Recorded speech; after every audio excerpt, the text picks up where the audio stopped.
بسم اللہ الرحمن الرحیم۔ دنیا کی محبت امیر المؤمنین حضرت سیدنا علی المرتضیٰ شیر خدا کرم اللہ تعالی وجہہ الکریم سے مروی ہے، سید المبلغین رحمت للعالمین صلی اللہ علیہ وآلہ وسلم کا فرمان عالی شان ہے، مجھے تم پر دو باتوں کا بہت زیادہ خوف ہے، خواہش کی پیروی کرنا اور لمبی لمبی امیدیں رکھنا۔ خواہش کی پیروی تو حق بات سے روکتی ہے اور لمبی لمبی امیدیں دنیا کی محبت میں مبتلا کر دیتی ہیں۔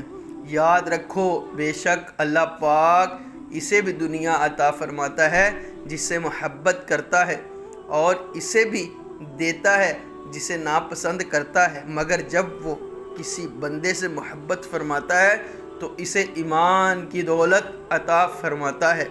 سن لو، کچھ لوگ دین والے ہیں اور کچھ دنیا والے، تم دیندار والے بنو، دنیا والے نہ بنو۔ یاد رکھو دنیا پیٹھ پھیر کر جا رہی ہے، جان لو آخرت قریب آ چکی ہے۔ خبردار، آج تم عمل کے دن میں ہو، اس میں حساب نہیں، اور ان قریب تم حساب کے دن میں ہوگے جہاں کوئی عمل نہ ہوگا۔